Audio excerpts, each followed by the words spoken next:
Bom dia. Bom dia a todos. Feliz sábado. Muita oração, né, irmãos? Muito desejo de sair dessa terra. Que quando a gente ora, era um dos rituais dentro do santuário, que quando oferecia ali e a fumaça subia, era o simbolismo da oração dos santos subindo ao trono de Deus. E vocês fizeram isso durante toda a semana, né? E chegou ao trono de Deus como aroma suave. Deus seja louvado. Agora espere, não? Bem-aventurados que esperam em quem? No Senhor. Porque as orações serão atendidas. Ouvidas já foram. Amém? Jesus, ele disse que ele está com o ouvido assim, ó. Atento para a oração dos justos. Amém? Agora imagine o seu olhar, né? Você conversar com Deus, colocar, expressar tudo aquilo que está dentro do teu coração. E a Bíblia fala dos remanescentes e a oração. Você viu que em todos os períodos que foi expressada a palavra de Deus, surgiu um povo que a Bíblia chama de remanescente, que é o povo que parece que sobra, né? Que é o restante. Mas, na verdade, esse punhado de irmãos é os que se consagram a Cristo no tempo do fim. Porque Jesus diz, todos os nossos irmãos foram perseguidos, irmãos. Todas as épocas. Não teve nenhuma época que um irmão que está em Cristo não foi perseguido. Mas haverá uma perseguição como nunca houve. E será na geração agora. Nós seremos perseguidos de todas as formas. Muitos irmãos serão levados presos. Muitos irmãos serão destituídos da família. Muitos irmãos não vão poder nem comprar e nem vender. E daqui a pouco, nós não vamos nem sentir falta da igreja. Porque a igreja também será tomada de nós. O prédio, né? Mas a oração continua.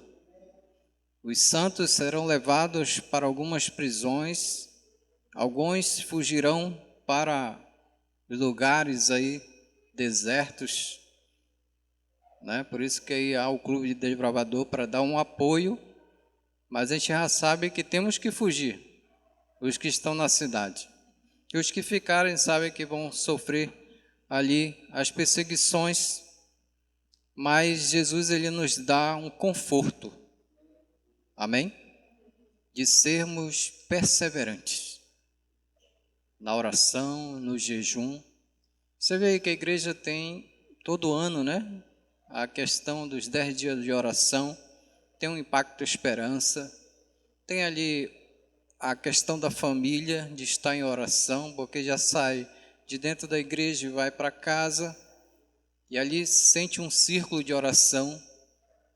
Deus ele nos ensina a ter o culto familiar, que é esse culto familiar, todos os dias na presença do Senhor, né?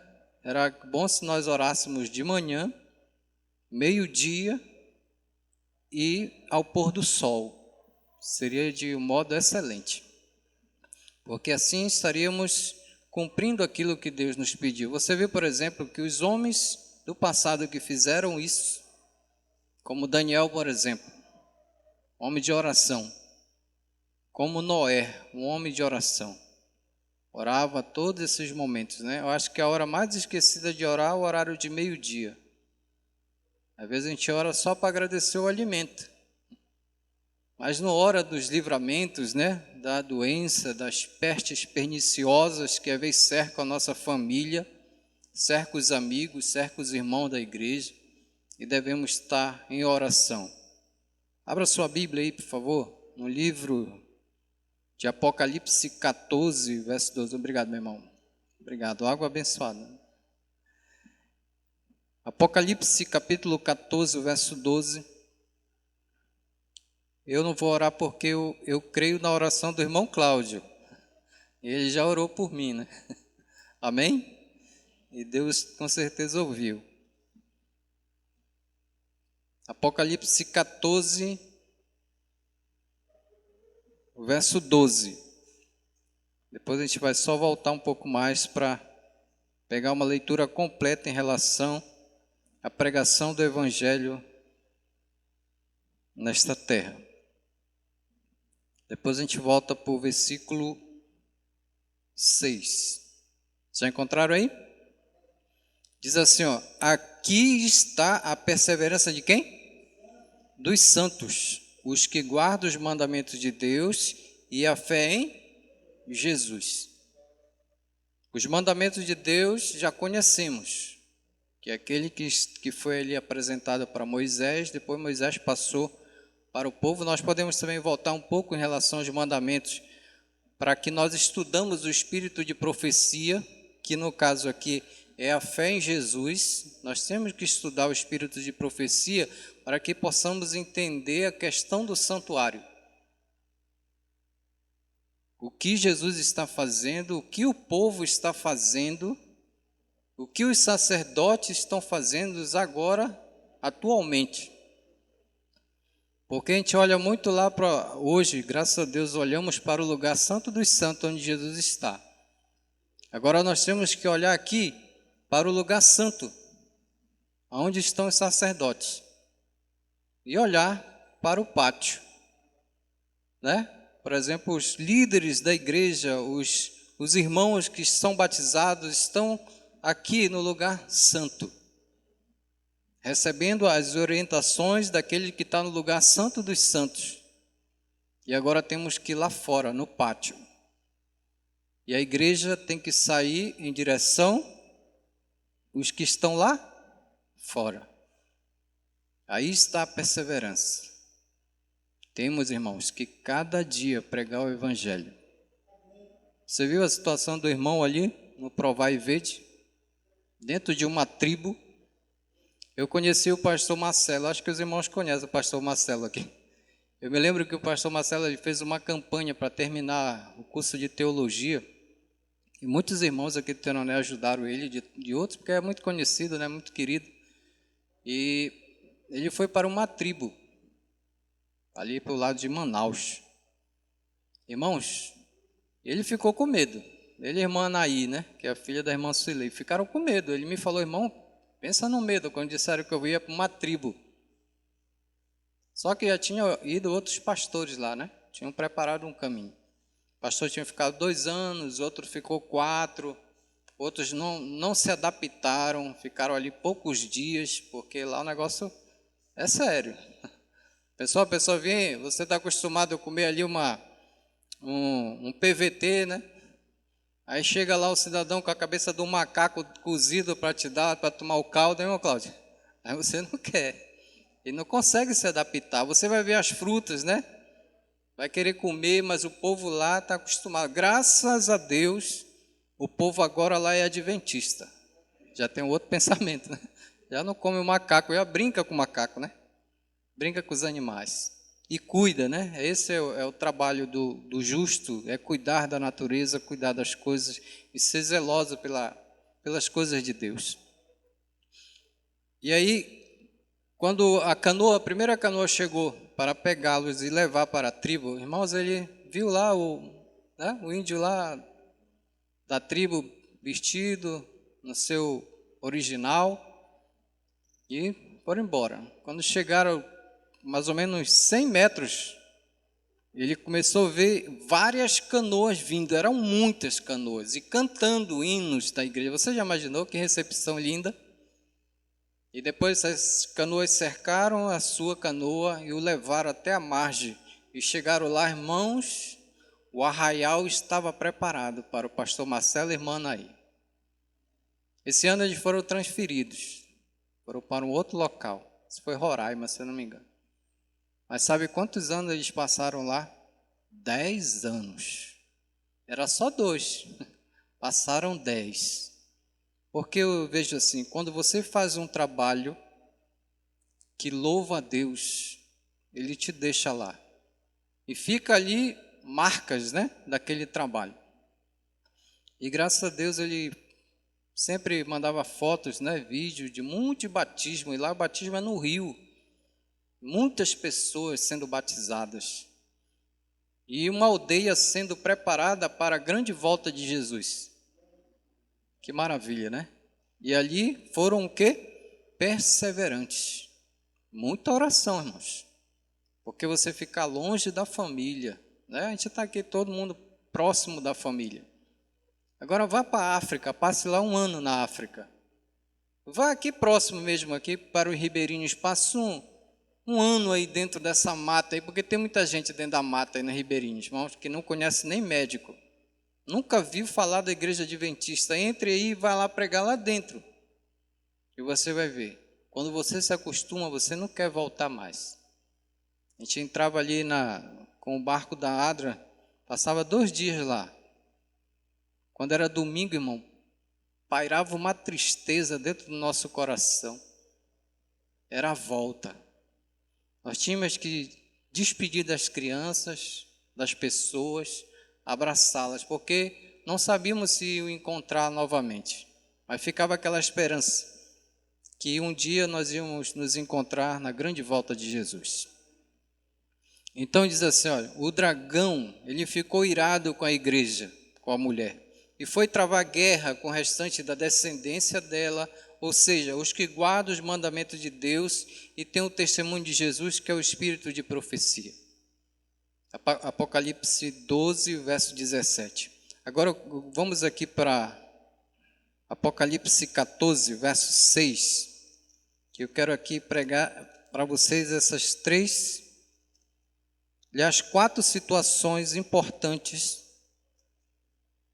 para o final do nosso trabalho de ministro do Evangelho nessa terra. A primeira voz.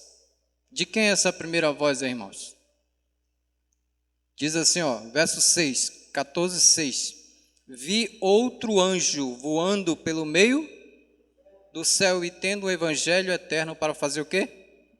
Para pregar aos que assentam sobre a terra e a cada nação e tribo e língua e povo, dizendo em grande voz, temei a Deus e dai-lhe glória, pois é chegada a hora do seu juízo, e adorai aquele que fez o céu e a terra, o mar e a fonte das águas. Você viu aí que João ele está expressando 3 pessoas nesse texto aqui? Mas, irmão, quem são essas pessoas que eu não consigo observar nesse texto aí? O espírito de profecia apresenta aqui a primeira pessoa, um anjo, um ministro do Evangelho. E quem é esse ministro? Você e eu. Ele viu outra pessoa. Ele te deu essa autoridade quando você foi batizado, amém? Ide, portanto, e fazei discípulos de todas as tribos, nações e línguas. Ele já te deu você, é esse anjo aqui que voa para pregar um único evangelho, que é o evangelho eterno, o evangelho da verdade, aonde a igreja adventista se baseia pelas crenças, como o primeiro, olha o personagem aí, e diz assim, dizendo em grande voz, temei a quem? A Deus. Jesus temeu a Deus ou não, irmãos? Temeu a Deus, que ele chama de Abba. Sabe o que significa Abba? Papai. Alguém te chamou de papai? É intimidade com Deus. A gente não podemos, é que a gente tem uma cultura no Brasil de chamar a pessoa, né, que ali casou com a nossa mãe, de chamar de pai. Só que os judeus, eles não chamavam o homem de pai, eles chamavam pelo próprio nome. Por quê? Porque para eles era blasfemar contra Deus chamar alguém de pai. Por que se aborreceram com Jesus? Porque Jesus chamou Deus de pai. Mas ele não é o pai de Jesus?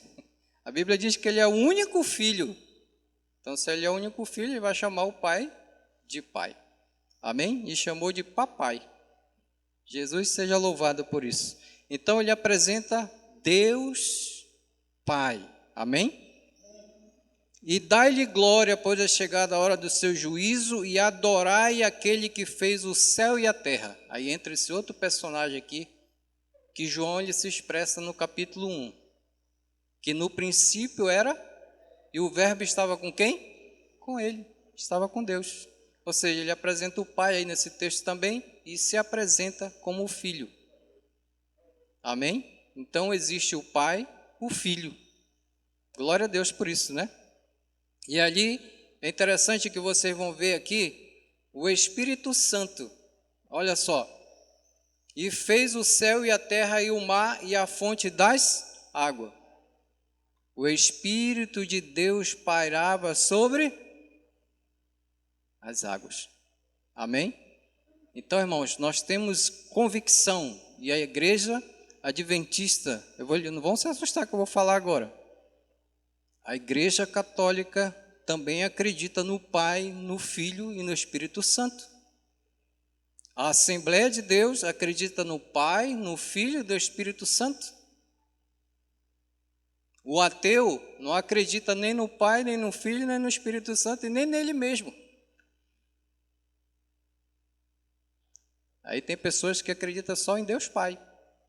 Tem pessoas que acreditam também só em Jesus. E tem pessoas que acreditam só no Espírito Santo. É incrível, né? Mas por que Jesus ele diz que os remanescentes serão salvos? Porque o remanescente, irmãos, ele vai ter que ter fé na Trindade. A gente não vai encontrar aqui a palavra Trindade na Bíblia, mas nós vamos encontrar em textos. E, por exemplo, em toda a Bíblia tem mais de 1.700 citações para o Pai. Amém? Agora você imagine quantas citações tem para o Filho. E outras quantas citações tem para o Espírito Santo. E olha só que ainda Jesus não esqueceu dos anjos. Você viu que ele põe agora os anjos numa situação. Os anjos estão pregando o evangelho, irmãos? Os anjos do céu, né, que estão aqui conosco, eles estão pregando o evangelho, eles querem. Já eram para... A gente nem está aqui mais, mas eles não podem. Não que eles não queiram, eles não podem, porque Deus deu autoridade para você e para mim. São pecadores reconciliados a Cristo, levando o evangelho eterno às outras pessoas. A outros pecadores, né, que vão se reconciliar com Cristo, se arrepender e se converter e virão para o reino de céu junto conosco também. Olha só a segunda voz aqui. E seguiu-se outro anjo, é você mesmo também e eu. O segundo, dizendo, né, porque tem a primeira pregação lá. Você vê, por exemplo, que quando você dá um estudo bíblico, você não entra logo com espírito de profecia, né? Direto, porque você assusta as pessoas. Você já imaginou você entrando direto com o estudo do Apocalipse? Tem pessoas que quando fala da besta, irmão, que vai sair do mar, nem para a praia vão mais. Nem para Igarapé, para as fontes das águas, ficam com medo. Mas se você começa lá do criacionismo, falando de Cristo, e Cristo vai apresentando o Pai, apresenta o Espírito Santo lá na criação, e ele chega no último livro aqui, de Apocalipse, a revelação de Cristo para nós, ele apresenta os mesmos personagens, Pai, Filho e Espírito Santo. Ele diz assim, caiu a grande Babilônia, que tem dado a beber a todas as nações do vinho da fúria da sua prostituição. Você vê que agora já entra o espírito de profecia aí. Porque a gente vai ver quem é Babilônia, porque Babilônia caiu. A gente pode levar para um império que se rompeu, né? A imagem que Daniel ali vê, isso é um espírito de profecia, onde a cabeça era quem? Babilônia. Mas agora aparece uma Babilônia espiritual na nossa geração. É interessante que depois aparece uma Grécia espiritual, né, medo-dispersa espiritual e chega ali em Roma. E aí depois chega nos 10 países da Europa que estão ali misturado o ferro com o barro. Já estamos lá na unha encravada dessa estátua. Eu digo unha encravada porque a situação lá dói, irmãos. E é por isso que aí está a perseverança dos santos. Vocês pensam que todos os períodos dentro da profecia os irmãos não sofreram? Quantos aqui já foram levados escravos, amarrados com cordas, algemados? Ainda não. Mas Daniel foi. Agora você imagine, você sai de dentro de uma igreja, né? Bem vestido. E agora te põe dentro de um templo cheio de imagens e escultura. Mas só que o teu caráter, a tua moral com Cristo não muda. Porque você está compenetrado com Ele em oração e jejum. Você viu que eu achei interessante que de tantos reis verem Daniel orando e jejuando, daqui a pouco Nabucodonosor estava fazendo a mesma coisa. De tanto Dario, os reis dos Medos e o Persa vendo Daniel orando, os seus amigos orando, sabe o que aconteceu? O que ele fez quando Daniel foi colocado ali na cova dos leões? Ele jejuou e orou a noite toda. Intercedeu pelo servo do Senhor. Sabe por que ele intercedeu? Porque ele já estava ao lado de Cristo já. Ele já era um sacerdote. Já estava lá recebendo as orientações de Deus. E sabe quem foi a primeira pessoa a estar lá na frente da cova do leão? Ele mesmo. Ele foi lá e ainda chamou Daniel, tá bem, né? Falta de fé. Porque o cristão que tem fé, ele nem vai lá, irmãos. Jesus diz assim para a mulher assim, minha filha está doente, vai lá em casa. Aí de repente a mulher disse, não é nem preciso você ir lá, basta você falar e a minha filha ficará curada, o meu servo ficará curado, irmãos. Os irmãos da igreja ficarão curados, não é preciso nem ir lá visitar. Mas se o irmão pedir para você ir lá, vai lá. Eu já estava deitado e recebi um telefonema de um irmão e amigo meu. Era o irmão David. Irmão, vem aqui orar. Irmão, rapidamente peguei minha roupa e fui para lá. Cheguei lá, orei. Foi, irmão Doido? No outro dia eu fui lá de manhã cedo, não era nem para me ter ido. Quando eu cheguei lá, eu disse para a esposa, cadê o irmão David? Ele já saiu. Por quê, irmãos? Porque ele foi curado em nome do irmão Edmilson? Não, em nome de Jesus. Jesus te usa. Você vai lá e faz a obra em nome de Jesus. Grandes milagres os remanescentes irão fazer em nome de Jesus. Grandes pregações os remanescentes irão fazer em nome de Jesus. Não importa se você esteja preso, algemado, acorrentado, dentro de um palácio, dentro de uma outra igreja, pregando o evangelho. Vá lá e faça em nome de Jesus. Foi assim que aconteceu com Daniel, irmãos. Sabe qual era a igreja que ele pregava? As igrejas de Babilônia. Igrejas idólatras. Eles entravam lá e pregavam para o rei e para os seus servos, para os convidados, para todos que estavam lá. E depois ele ainda se tornou um líder daquele povo. Pegou até para o copeiro. E José, então? Alguém aqui já foi escravo? A gente chegamos a ser escravos. Sabe de quê? Do pecado. Hoje estamos livres, libertos. Eu me lembro que logo quando eu comecei na igreja adventista, havia um folheto que tinha um homem que era acorrentado por um cigarro. Eu gostava muito de entregar aquilo para o fumante, né? Que aquilo dava um impacto nele. Meu irmão, eu estou preso. Eu disse, a Jesus te liberta. E muitas pessoas se converteram assim, né? Então o que nós temos que fazer, irmãos? Estamos com a chave. Essa chave é a palavra de Deus. para entrar e abrir as algemas das pessoas que estão trancadas no pecado e libertá-las para vir para a igreja. Agora temos que ir lá, que tem pessoas que estão tão acorrentadas que não tem coragem nem de sair de casa mais. Não é só com medo do Covid, não, é de todas as coisas ruins desse mundo. Estão com medo, mas o remanescente permanece em oração. Diz assim, ó, não fiquem apavorados, nem tenham medo por acaso não revelarei e anunciei isso a vocês muito tempo atrás? Vocês são as minhas testemunhas. Será que há outro Deus além de mim? Não, não há outra rocha que eu conheça. Isaías falou isso. Isaías 44, verso 8. Levanta-te, resplandeça, porque já vem a luz e a glória do Senhor está raiando sobre você, irmãos. Não é luz do sol, não é luz aqui, é a glória de Cristo já está te iluminando. Você entra nas trevas. Alguém já entrou aqui num terreiro de Umbanda? Para buscar a tua irmã que está lá dentro? Teu irmão que está lá? Todo marcado na costa pelo inimigo? Eu não tenho coragem, irmãos. Falta oração para mim. Falta fé.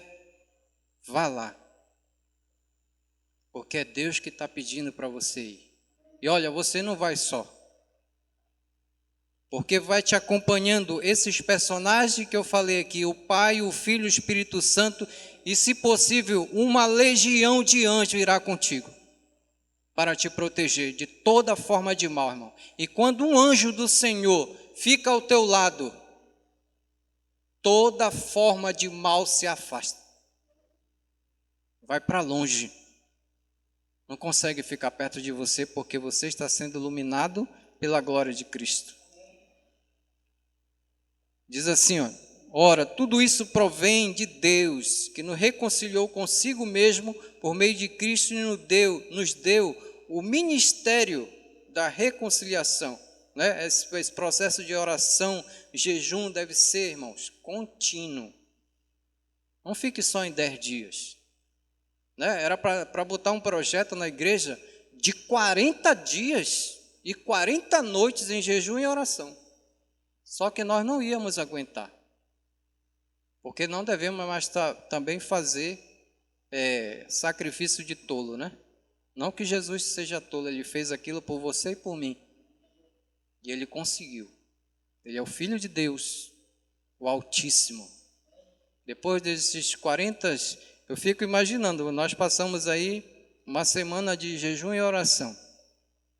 Sabe quem vai vir servir você? Não é sua esposa depois do jejum, não é você mesmo. Os anjos do Senhor, irmãos, irão servi-lo. Vocês não fizeram um pedido a Deus? Eu creio que antes do pôr do sol, o anjo do Senhor vão descer com a tua promessa, com a tua recompensa e vai entregar para você. Você não orou com fé? A irmã orou com fé, né? O casamento voltou logo.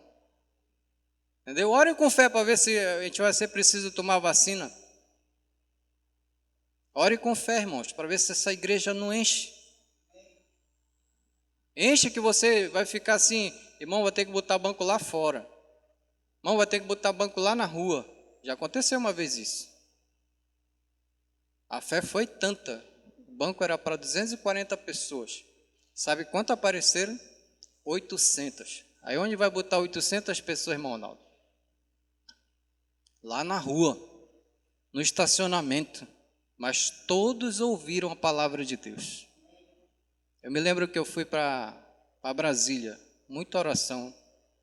E olha que eu não estava nem convocado, não tinha dinheiro, na verdade, para ir. Estava sem condições, minha moto estava ruim, sem condições nenhuma. Desempregado. Eu tinha sido desempregado uma semana antes da viagem. Aí eu disse, Senhor, vai cair o dinheiro, eu acho que vai dar para ir. Aí me ligaram, olha, vai cair o dinheiro só na outra semana. Aí quebrou a viagem. Mas na véspera, irmão, na noite, olha como Jesus trabalha contigo. E muita oração. Senhor, eu quero até te pedir perdão porque eu não vou. Eu queria ir nesse maior evangelismo que eu vou presenciar. Porque eu já fui no evangelismo que tinha 6.000 pessoas dentro de um auditório. Foram 1.200 pessoas batizadas começou mais ou menos umas 3 horas da tarde o batismo, terminou era quase 4 horas da madrugada. 1.200 pessoas. Eu tive esse privilégio de ver, irmão, Jesus batizando pessoas e hoje ainda tem remanescentes desse grupo lá em Marituba. Várias igrejas foram construídas em questão de meses. E até hoje essas igrejas estão lá. E aí quando é mais 8 horas da noite, me levantei da oração, tocou o telefone, era o irmão Joel. Era o nosso diretor, né, do AMM. Edmilson, tu quer ir para Brasília? Esse meu irmão não tem um centavo no bolso. Meu dinheiro só vai cair para a semana. Ele disse, o irmão Valdir desistiu, chamaram ele para o emprego. Olha só. Eu fui desempregado e o irmão Valdir recebeu o emprego. Acho que era o meu. Que logo ele recebeu. E tudo que o irmão Valdir tinha pago foi transferido para mim.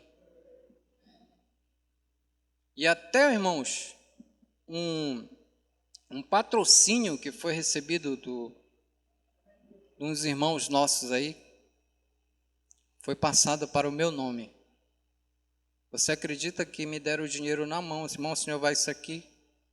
Passamos 5 dias lá. Sabe quantas pessoas tinham nesse local de evangelização? 600.000 pessoas, irmão. 600.000 pessoas. Oração. Você acredita que eu fui com esse dinheiro? Ainda voltei com o dinheiro? Ainda passei a semana que ia faltar para me receber meu dinheiro, esse dinheiro ainda deu para passar com a minha família. A minha família não passar necessidade, e foi que saiu o dinheiro da empresa. Deus é muito maravilhoso, irmãos. Mas o que ficou mais maravilhoso na minha mente até hoje, ficou inculcado no meu coração isso, a perseverança. Você é um santo agora. Amém? Seja perseverante, como diz a Bíblia.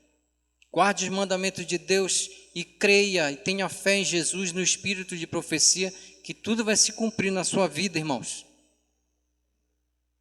E quando nós entramos com a equipe ali, surgiu um homem. Lá tinha um palco imenso. E surgiu um homem. E ele começou a falar, estamos abrindo aqui o evento tal, e foi falando o nome, Moto Week 2014.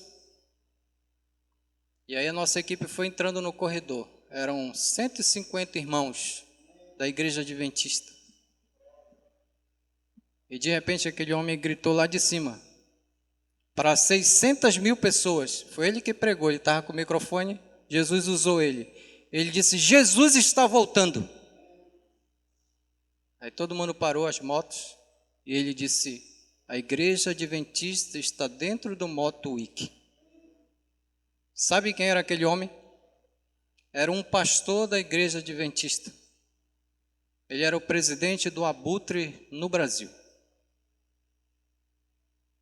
Jesus vai fazer, irmão, de tudo para ir buscar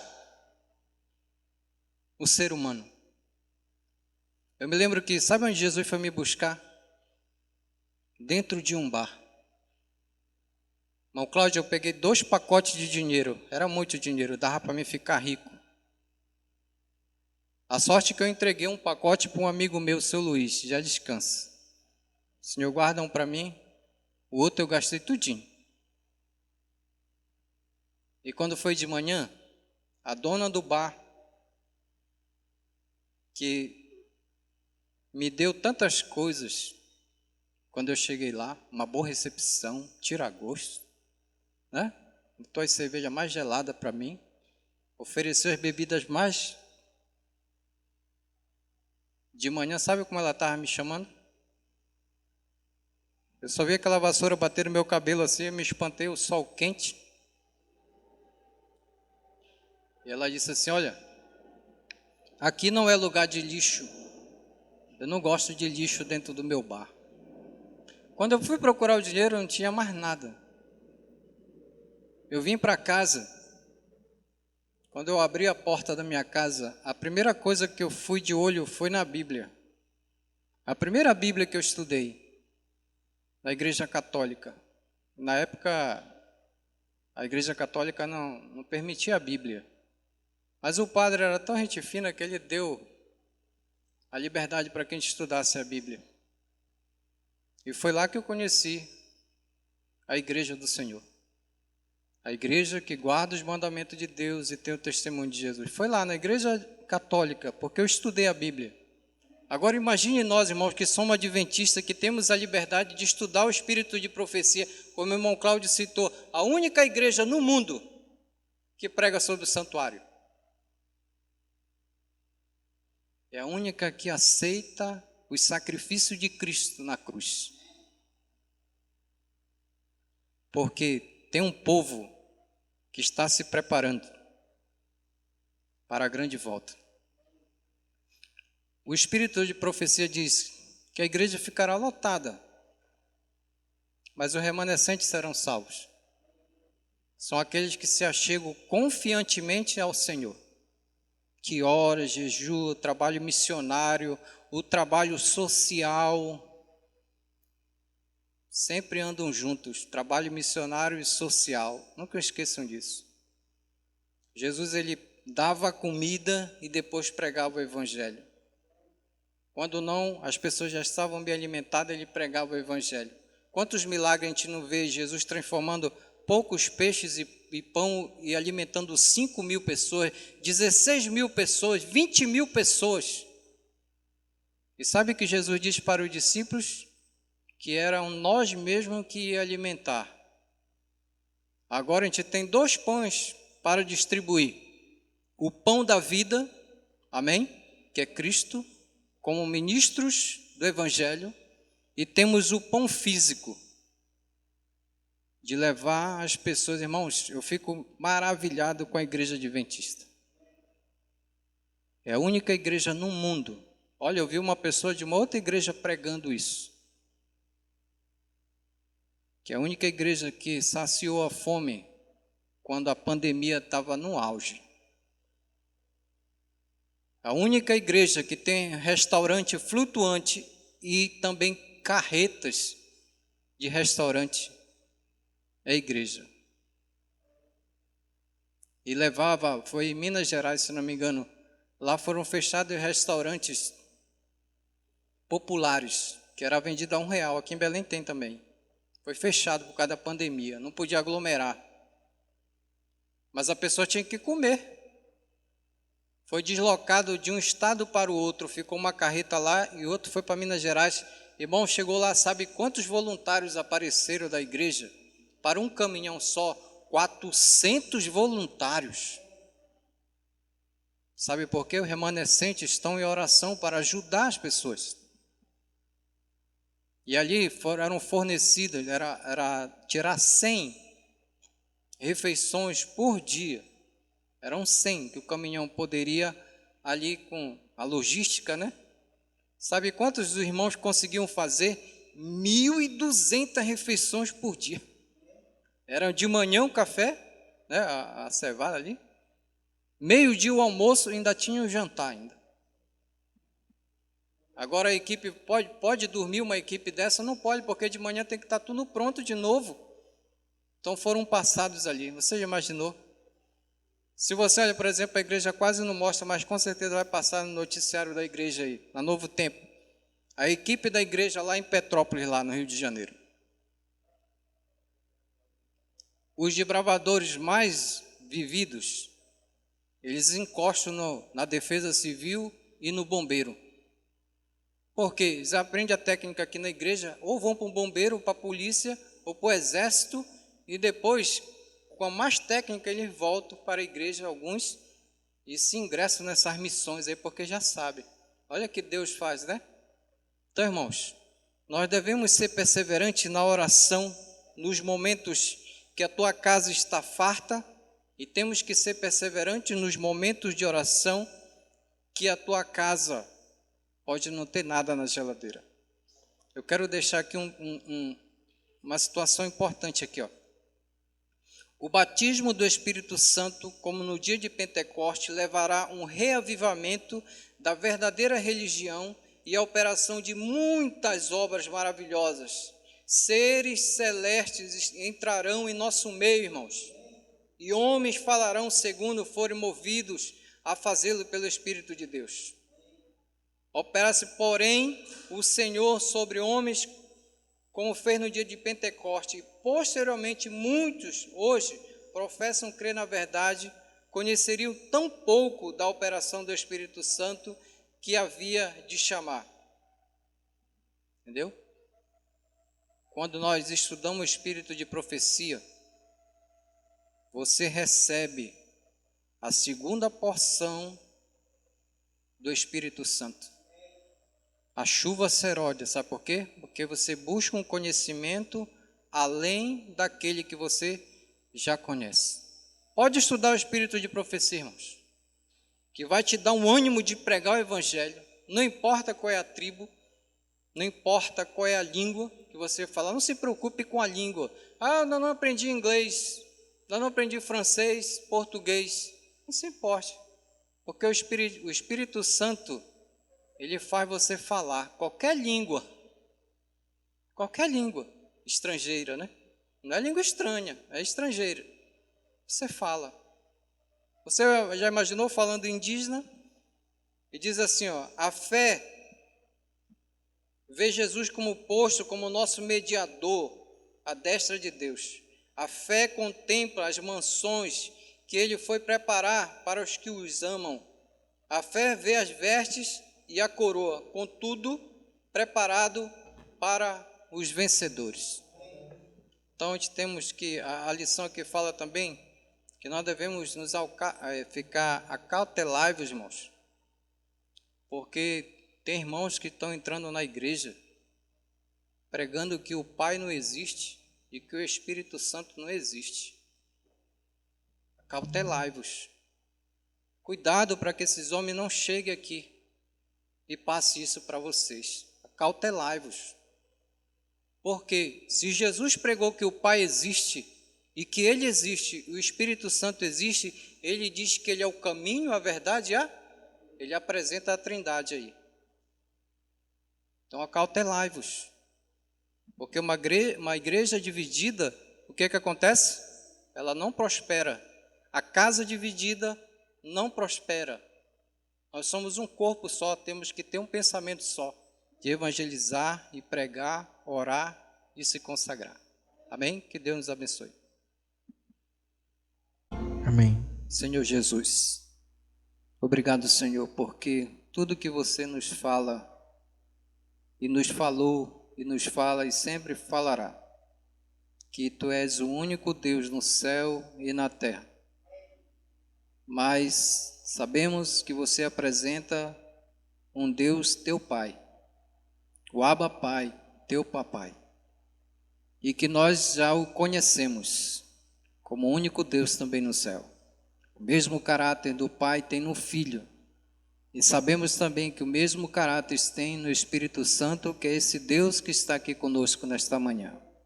Obrigado, Espírito Santo, porque você veio nos convencer do pecado, da justiça e do juízo. Hoje temos entendimento através de você. O Espírito de profecia nos dá esse entendimento que um povo se preparar para a grande volta do Teu sagrado Filho Jesus. Um povo que se consagra, um povo que busca, um povo que prega. Não importa as condições, mas ele vai e prega, porque ele vai cheio do Espírito Santo para pregar. Não importa os locais, o que importa é a Tua palavra. Importa o que você pediu para fazermos. Nos ajude aí, Senhor. Não deixe que o nosso coração se sinta acovardado, porque na listagem de quem não vai para o Teu reino está o primeiro os covardes. Não queremos ser covardes, queremos ser fortes e corajosos. para trilhar esse caminho lindo que é teu Filho amado Jesus.